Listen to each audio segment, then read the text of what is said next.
মেধার জয়, কোটার থেকে মেধা বড়। রাস্তায় নেমে ছাত্ররা সময় অপচয় করছে পড়াশোনা না করে। বলা হয়েছিল এই আন্দোলন মানুষের আন্দোলন ছিল। মুক্তিযোদ্ধাদের জন্য কোটা না থাকলে কারোর জন্য কোটা থাকা উচিত নয়, এইভাবে 2018 সালে সব কোটা বাতিল করে দেওয়া হয়েছিল। আসলে তখনও আন্দোলনের কাছে কিছুটা মাথা ঝোঁকাতে হয়েছিল বলতে পারেন।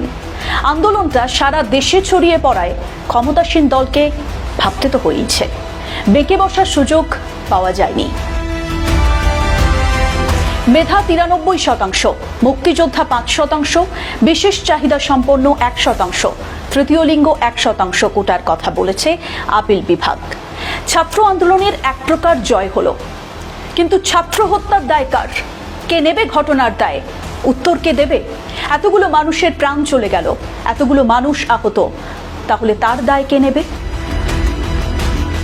বাংলাদেশের ইতিহাস বলে বারবার ছাত্র আন্দোলন বাংলাদেশকে বদলে দিয়েছে।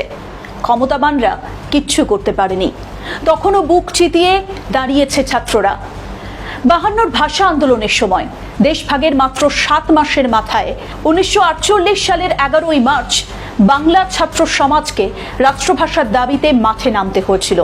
সেই সময় মুখ্যমন্ত্রী খাজা নাজিম উদ্দিনের পুলিশ বাহিনীকে উপেক্ষা করে মিছিল করেছিল ছাত্ররা। ভয় পায়নি এতটুকু। 62 শিক্ষা আন্দোলনের ক্ষেত্রেও ছাত্রদের দাপট দেখা গিয়েছিল একইভাবে। 69 গণ অভ্যুত্থানের কথা ভোলা যায় না। 90-এর স্বৈরাচার বিরোধী আন্দোলন, 7 সালের শিক্ষক মুক্তির আন্দোলন, নিরস্ত্র শিক্ষার্থীদের উপর নির্মমভাবে অত্যাচার চালিয়েছিল সেনাবাহিনী। কোটা ছাত্র আন্দোলনের সফলতা ইতিহাস বদলে দেবার মতোই। এবার মেধা বারুদ হয়ে জ্বলে উঠবে। যদি তুমি ভয় পাও তবে তুমি শেষ, যদি তুমি ঘুরে দাঁড়াও তবে তুমি বাংলাদেশ প্রমাণিত হবে। 1972 সালের 5ই সেপ্টেম্বর সরকারি একটা আদেশে সরকারি কর্মকর্তা নিয়োগে 20% মেধা কোটা, 30% মুক্তিযোদ্ধা কোটা, 10% নারী কোটা চালুর বিধান করা হয়। বাকি 40% রাখা হয়েছিল জেলা কোটা।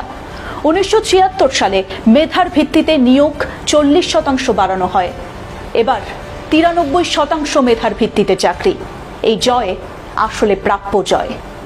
মেধা বিকাশের সুযোগ দিতে হবে, দেশের রাষ্ট্র পরিকল্পনাকে সেই মতোই হতে হবে।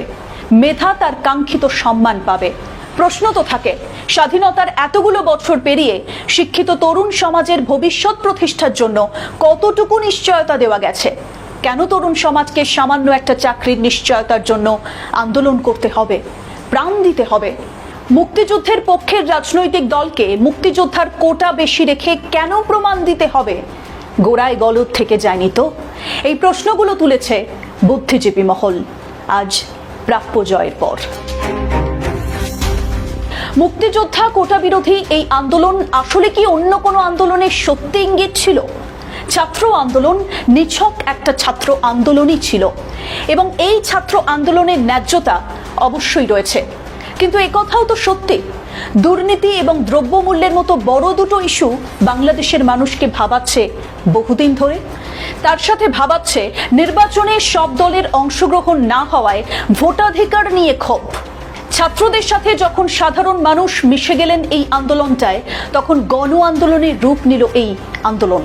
সেটা সরকার বিরোধী কিনা সেটা বলতে পারবো না, তবে কিছু ন্যায্য দাবি রাখছে সাধারণ মানুষ। রাজনীতির বাইরে সামাজিক ইস্যু নিয়ে আন্দোলন করলে সরকার পক্ষ মাথা ঘামায় না।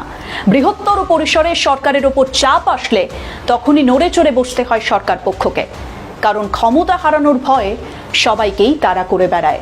তখন কোটা বিরোধী আন্দোলন, নিরাপদ সড়কের মতো আন্দোলনগুলো অনেক বড় হয়ে দাঁড়ায়, কারণ সেগুলোর ক্ষমতা থাকে রাজনৈতিক আন্দোলনের মতোই।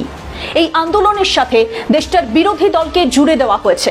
বলা হয়েছে সন্ত্রাসের ছক এই আন্দোলন, বিদেশি শক্তির প্রভাব। তার মানে বিরোধী দলটার ক্ষমতা খর্ব করা যায়নি, সেটা কি কোথাও স্বীকার করা হচ্ছে? সেই বিষয়টা প্রমাণ হয়ে যাচ্ছে। সেরকম একইভাবে বিরোধী দল যদি সাধারণ মানুষের এজেন্ডাকে ধরতে না পারে, সেটাকে কাজে লাগাতে না পারে, তাহলে তারাও জনগণের সমর্থন কোনোদিনই পাবে না। এটা তারাও বুঝলো এই কোটা বিরোধী আন্দোলনের মধ্য দিয়ে।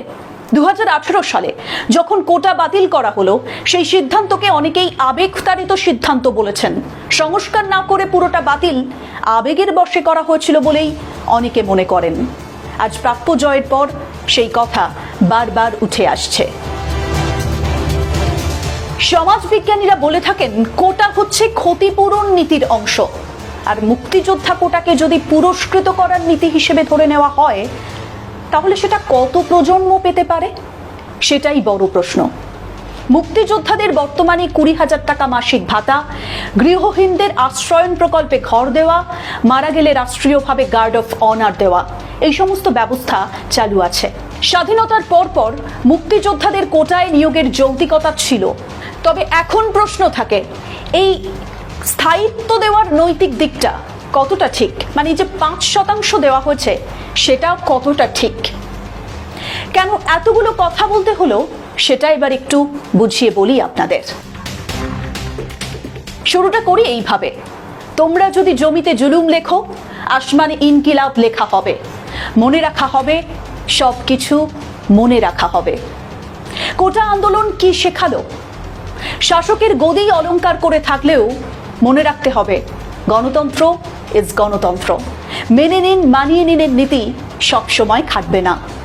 যুব সমাজ ফুঁসে উঠলে শক্তি সম্পন্ন, ক্ষমতা সম্পন্ন হয়েও লাভ হবে না, আর সেটা যে কোনো গণতান্ত্রিক দেশের ক্ষেত্রেই প্রযোজ্য।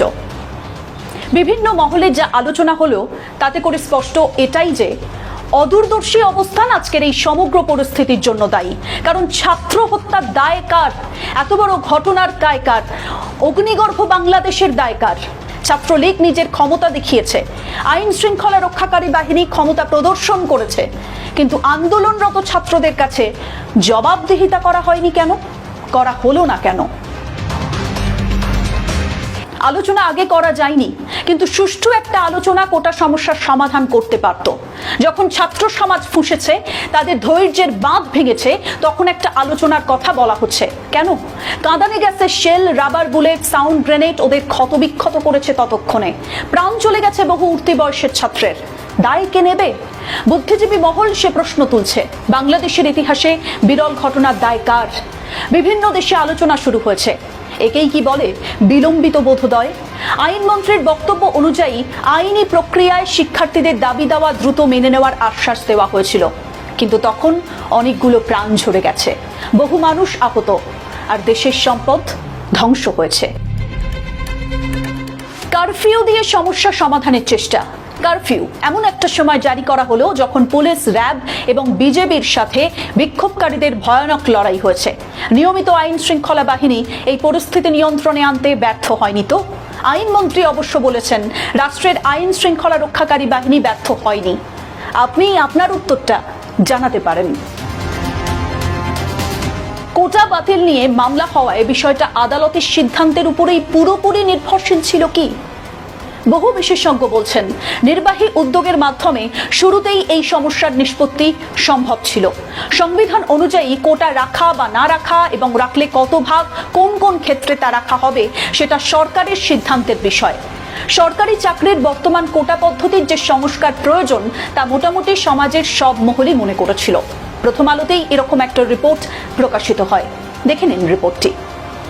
2018 সালের কোটা বিরোধী আন্দোলনের সময়ও ছাত্রলীগকে মাঠে নামানো হয়েছিল।